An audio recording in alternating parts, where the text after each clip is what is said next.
தங்கத்துடைய விலை நிர்ணயம் அப்படிங்கிறது வந்து முழுக்க முழுக்க சர்வதேச நிகழ்வுகளால் தீர்மானிக்கப்படக்கூடிய ஒரு விஷயம். நம்ம அதிகப்படியாக உலகத்தில் மக்கள் வந்து அதிகப்படியாக இந்திய மக்கள் வாங்கினாலும் விலை நிர்ணயம் அப்படிங்கிறது முழுக்க முழுக்க சர்வதேச விஷயங்களை பொறுத்து தான் அமையும். இப்பொழுதைய காலகட்டத்தில் கடந்த சில நாட்களுக்கு முன்பு ஃபெடரல் ரிசர்வ் அப்படின்னு சொல்லக்கூடிய இந்த மத்திய வங்கி, அமெரிக்காவுடைய மத்திய வங்கி 0.25 அப்படிங்கிற அளவில் வந்து வட்டி வீதத்தை குறைத்தது டாலருக்கு ஒரு பெரிய பின்னடைவை ஏற்படுத்தியது. இப்போ அதன் தொடர்ச்சியாக டாலர் தொடர்ந்து விழுந்து கொண்டிருக்கு. இன்னும் வரக்கூடிய காலங்களில் வந்து வட்டி வீதம் மேலும் குறையும் அப்படிங்கிற ஒரு எதிர்பார்ப்பு இருக்கிறதுனால டாலருடைய வீழ்ச்சி அப்படிங்கிறது தொடர்ந்து சரிந்து கொண்டிருக்கு. எப்பொழுதெல்லாம் டாலர் வந்து வீழ்ச்சி அடைகிறதோ சரிகிறதோ அப்பொழுதெல்லாம் தங்கத்துடைய விலை ஏறும். ஏன்னா டாலருக்கு நிகராகத்தான் தங்கம் போன்ற கமாடிட்டிஸ் எல்லாமே வர்த்தகத்தில் இருக்கும் சர்வதேச சந்தைகளில். அந்த அடிப்படையில் பார்க்கும்போது கடந்த சில நாட்களுக்கு முன்பு அறிவித்த அந்த வட்டி வீதம் மாற்றம் அப்படிங்கிறது டாலருக்கு வீழ்ச்சியை ஏற்படுத்தி தங்கத்திற்கு ஒரு உயர்வை ஏற்படுத்தி இருக்கிறது. அது மட்டும் இல்லாமல் கடந்த பல மாதங்களாகவே தங்கத்துடைய விலை தொடர்ந்து ஏறிக்கொண்டிருப்பதற்கு முக்கியமான காரணம் உலக பொருளாதாரத்தில் ஏற்பட்டுள்ள ஒரு தேக்க நிலை, ஒரு குழப்பமான ஒரு சூழல். இது வந்து முழுக்க முழுக்க அமெரிக்க அதிபர் ட்ரம்ப்புடைய ஒரு நிச்சயமற்ற பொருளாதார கொள்கைகள், நிச்சயமற்ற வர்த்தக கொள்கைகள் அப்படிங்கிறதுனால அவருடைய அறிவிப்புகள் எல்லாமே முன்னுக்கு பின் முரணாக இருப்பதனால் உலக வர்த்தகத்திலையும் சரி உலக பொருளாதாரத்திலையும் ஒரு மந்த நிலையை ஏற்படுத்தியிருக்கு. முதலீட்டாளர்கள் மத்தியில் வந்து ஒரு கடுமையான ஒரு குழப்பத்தை ஏற்படுத்தியிருக்கு. ஸோ அதன் காரணமாக தொடர்ந்து பெரும் முதலீட்டாளர்கள் தங்கத்தை வாங்கி கொண்டிருக்கிறார்கள். அதுபோக மத்திய வங்கிகள், ஆர்பிஐ போன்ற இதர நாட்டின் மத்திய வங்கிகளும் பெருமளவு தங்கத்தை வாங்கி வைத்து கொண்டிருக்கிறார்கள்.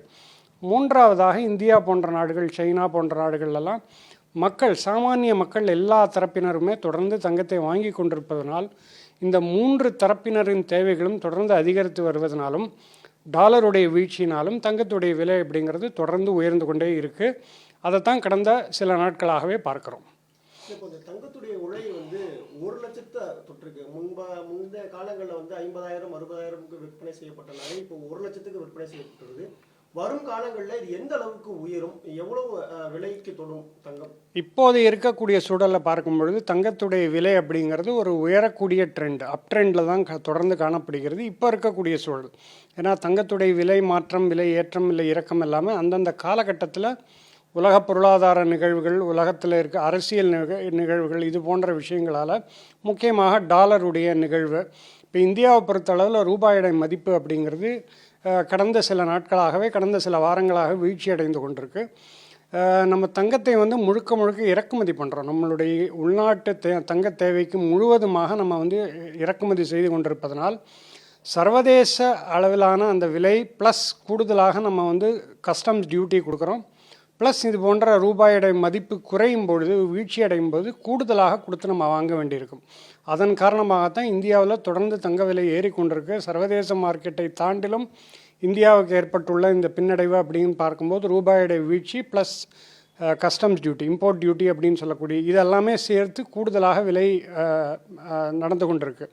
இன்னும் வரக்கூடிய காலங்கள் தற்போதைய சூழலிருந்து நம்ம எடுத்து பார்க்கும்பொழுது இந்த விலை ஏற்றம் அப்படிங்கிறது தொடர்ந்து இருந்து கொண்டிருக்கும் அப்படின்னு எதிர்பார்க்கலாம். அந்தந்த காலகட்டத்தில் ஏதாவது டாலருடைய மாற்றமோ இல்லை ஏதாவது உலக பொருளாதாரத்தில் ட்ரம்ப் ரிலேட்டட் ஏதாவது நியூஸ் வந்தால் மட்டும்தான் சில மாற்றங்கள் வருமே தவிர, இப்பொழுதிலிருந்து நம்ம அடுத்த 6 மாதம் ஒரு ஆண்டெல்லாம் பார்க்கும்பொழுது தொடர்ந்து தங்கம் ஏறுவதற்கான சூழல் அதிகமாக காணப்படுகிறது.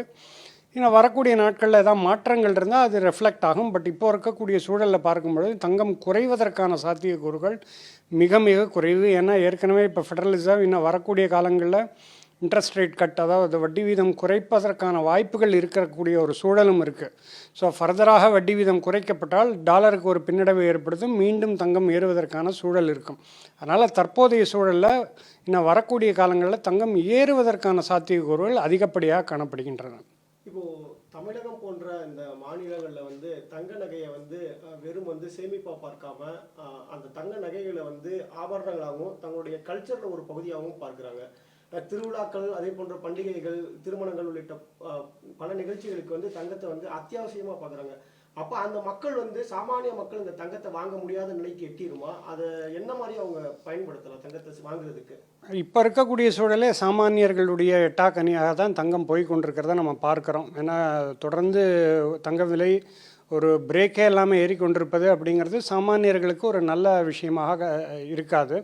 பட் இந்தியாவை பொறுத்தளவில் தங்கம் அப்படிங்கிறது வந்து அன்றாட வாழ்விலே அவர்களுடைய கலாச்சாரத்திலே கலந்து விட்ட ஒரு பொருள், முக்கியமான ஒரு பொருள்.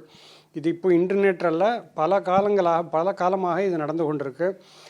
தங்கத்தை வந்து இந்தியாவில் பல்வேறு காரணங்களுக்காக வாங்குவார்கள். முக்கியமாக ஆபரண தங்கம் வாங்கும்போது அவர்களுடைய வீட்டு திருமணங்களுக்கோ இல்லை வந்து அடுத்த தலைமுறையினருக்கு விட்டு செல்வதற்கோ இல்லை இது போன்ற கலாச்சார விஷயங்களுக்காக வாங்குவது ஒன்று. இரண்டாவது, தங்கத்தை வந்து ஒரு தொழில் முதலீடாக, ஒரு தொழில் மூலதனமாக பயன்படுத்துவதையும் பார்க்கலாம். ஏன்னா இப்போ gold loan gold loan companies எல்லாம் பார்க்கும்போது கடந்த பல ஆண்டுகளாக அவர்களுடைய வர்த்தகம் பன்மடங்காக பெருகியிருக்கு. அதற்கு முக்கியமான காரணம் சிறு குறு வியாபாரிகள் வங்கிகளில் லோன் கிடைக்காத பட்சத்தில் அவர்கள் கையில் இருக்கக்கூடிய தங்கத்தை அடமானம் வைத்து அதை தங்களுடைய தொழிலுக்காகவோ வர்த்தகத்திற்காகவோ அதை அடமானம் வைத்து கடன் பெறுவது அப்படிங்கிறது இன்டர்நெட்டில் பல காலமாக நடந்து கொண்டிருக்கு. இப்பொழுது பல ஃபினான்ஷியல் இன்க்ளூஷன் டூல்ஸ் இருந்தாலும் இன்றும் தங்கத்தை அடமானம் வைத்து கடன் பெறுவது அப்படிங்கிறது ஒரு மிகப்பெரிய விஷயமாக இருக்குது. கடந்த காலங்கள்லேயும் விவசாயத்துறையிலலாம் நம்ம நிறைய பார்த்துருக்குறோம். அவர்களுக்கு சரியான நேரத்தில் சரியான அளவு கடன் கிடைக்கலைன்னா அவர்களுடைய கையில் உள்ள தங்கத்தை அடமானம் வைத்து அவர்கள் விவசாயத்தை பெருக்குவார்கள் அப்படிங்கிறத கடந்த காலங்களில் நம்ம சிறு வயதில் பார்த்துருக்குறோம். இப்போ பல சிறு குறு வியாபாரிகளாக இருக்கட்டும், ஒரு நடுத்தர வியாபாரத்தில் இருக்கக்கூடியவர்கள் கூட வங்கி கடன் கிடைக்காத பட்சத்தில் அவர்கள் கையில் இருக்கக்கூடிய தங்கத்தை அடமானம் வைத்து கடன் பெறுகிறார்கள். அதனால் தங்கம் அப்படிங்கிறது வெறும் ஆபரண தங்கம் மட்டுமல்லாது அது ஒரு தொழில்துறை மூலதனமாகவோ ஒரு முதலீடாகவோ தான் இந்தியாவில் பல காலமாக நிகழ்ந்து கொண்டிருக்கு. அந்த ஒரு தேவையும் இந்தியாவில் அதிகரித்து கொண்டு தான் இருக்கிறது.